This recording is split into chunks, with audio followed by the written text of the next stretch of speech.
ہم سب لوگ عالم ارواح میں تھے، اور جہاں قیامت تک آنے والی روح ہیں وہ ساری کی ساری عالم ارواح میں ہے۔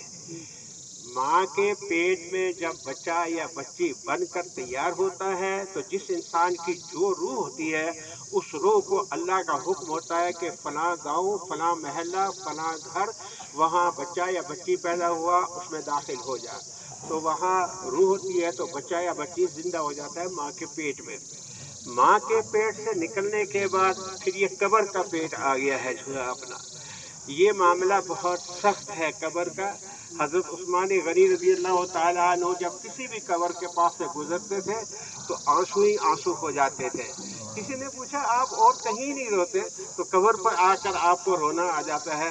فرمایا کہ قبر چونکہ آخرت کی منزلوں میں سے پہلی منزل ہے، اس لیے نہ معلوم کیا ہوگا کیا نہیں ہوگا، تو میں روئے بغیر نہیں رہ سکتا۔ قبر کے بعد جو ہے جب ہم یہاں سے فارغ ہو جائیں گے تو یہ سب ہم ان کو قبر میں پہنچا دیں گے۔ اللہ تعالیٰ ان کی قبر کا معاملہ آسان فرمائے۔ قبر میں پہنچتے ہی تھوڑی دیر کے بعد چند منٹ میں آسمانوں سے دو فرشتے آتے ہیں جن کو منکر اور نکیر کہتے ہیں۔ ہم نے قبر کو بند کر دیا، تختے بھی لگا دیے، مٹی بھی ڈال دی، اب بتائیے کہ صاحب وہ کس راستے سے اندر پہنچتے ہیں؟ لیکن یہ نظام خداوندی ہے کہ دو فرشتے اندر پہنچ جاتے ہیں اور وہ مردے کو بٹھاتے ہیں باقاعدہ، اور بٹھانے کے بعد 3 سوال کرتے ہیں مردے سے۔ ان سے بھی ہوگا، اللہ ان کو صحیح جواب دینے کی توفیق عطا فرمائے، اور ہم سب سے بھی ہوگا، ہمیں وقت سے اس کی تیاری کرنی ہے جو اپنا۔ پہلا سوال یہ ہوگا من ربو کا، آپ دنیا میں رہے 50 سال 70 80 سال، یہ بتاؤ کہ تمہارا رب کون ہے؟ رب کس کو مانتے رہے؟ کیونکہ ایک ہے رب کو ماننا اور ایک ہے سب کو ماننا۔ نہیں میرے بھائیوں، رب کی ایک ہی ہے، اسی کو ماننا ہے۔ رب کے مقابلے میں کسی کو کھڑا نہیں کرنا ہے۔ وہی سب کچھ ہے، عالم الغیب بھی ہے، وہ حاجت روا بھی ہے، وہ مشکل کشا بھی ہے، وہ عزت اور ذلت کا مالک بھی ہے۔ اس لیے قبر میں پہنچنے کے بعد پہلا سوال یہ ہوگا من رب کو، تمہارا رب کون ہے؟ اگر دنیا میں انسان رب کو رب مانتا رہا تو جواب دے گا ربی اللہ، میرا رب اللہ ہے۔ ایک سوال ہوا، جواب دیا، پاس ہو گیا۔ دوسرا سوال وہ یہ پوچھے گا ما دینکم، آپ دنیا میں رہے یہ بتاؤ کہ کس دین پر زندگی گزاری؟ کیونکہ دین بہت سارے ہیں۔ اسلام کا دین مذہب ہے جی، اور ہندوؤں کا بھی ایک دین ہے، سکھوں کا بھی ایک دین ہے، مرزائیوں کا اپنا پٹ پیٹا بھی ہے، اور اس کے علاوہ جو ہے ہمارے یوں سمجھے کہ صاحب سب کا ایک دین ضرور ہے، عیسائیوں کا بھی ایک دین ہے۔ تو پوچھا جائے گا کہ ما دینکم، آپ دنیا میں رہے دین کس دین پر چلے؟ آپ کس دین پر چلے؟ اگر وہ حضور صلی اللہ علیہ وسلم کے طریقے پر چلا ہوگا، سنتوں کے مطابق عمل کیا ہوگا، بدعات سے اپنے آپ کو بچایا ہوگا، نئی بات کوئی اسلام میں انٹر نہیں ہو سکتی۔ اس لیے کہ اعلان ہو گیا، نبی علیہ السلام نے آخر میں الیوم اکملت لکم دینکم واتممت علیکم نعمتی ورضیت لکم الاسلام دینا۔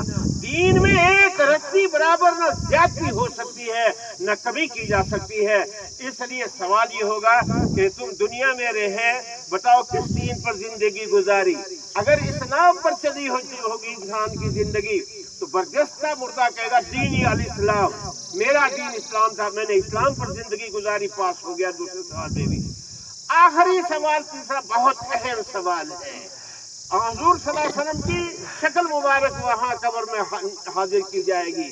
پوچھا جائے گا ما تقول لہذا الرجل، یہ جو عظیم المرتبہ شخصیت ہے اس کے بارے میں تمہارا کیا عقیدہ ہے، کیا عقیدہ رہا ہے، کیا عقیدہ رکھا ہے تم نے؟ اگر اس نے کہا، یہ کہے گا اگر حضور کے طریقے پر چلتا رہا، حضور کی سنتیں اختیار کی، کھانے میں، پینے میں، اٹھنے میں، بیٹھنے میں، معیشت میں، معاشرت میں، ہر جگہ نبی علیہ السلام کا طریقہ اختیار کیا جو ہے اپنا، تو پھر برجستہ وہ کہیں گے محمد الرسول اللہ صلی اللہ علیہ وسلم۔ اللہ ہمارے بھائی کو ان تمام سوالوں کا صحیح جواب دینے کی توفیق عطا فرمائے۔ اور اگر حضور کے طریقے پر نہیں چلا اپنے باپ دادا، ہاں ہمارے پچھلے جو کرتے آئے تھے ہم کریں گے. ارے یہ کیا جواب ہے جو ہے؟ کفار مکہ بھی یہی کہتے تھے. اگر آج بھی پڑھے لکھے لوگ جن کو اللہ نے ایمان کی دولت سے نوازا ہے، پھر بھی اگر وہ کہیں کہ صاحب ہم تو وہی کریں گے جو پچھلے کرتے آئے، بھول جاؤ سبقوں میں. اللہ کی قسم کھا کے کہتا ہوں کہ نبی علیہ السلام کا طریقہ ہی چلے گا، وہی سکہ قیامت تک چلے گا، ان کا ہی سارا نظام چلے گا، اور کوئی نہیں ہو سکتا. میرا پچھلا کیا کرتا تھا وہ جانے، اس کا خدا جانے. اور اگر حضور کے طریقے پر نہیں چلا تو کہے گا سامنے حضور صلی اللہ علیہ وسلم کی شکل مبارک ہے، کہے گا لا ادری، میں نہیں جانتا یہ کون ہے. اب بتائیے کہ صاحب اگر حضور کا کہہ دیا کہ میں نہیں جانتا تو پھر کیا بنے گا؟ اللہ تعالیٰ ہم کو کہنے سننے سے زیادہ عمل کی توفیق عطا فرمائے.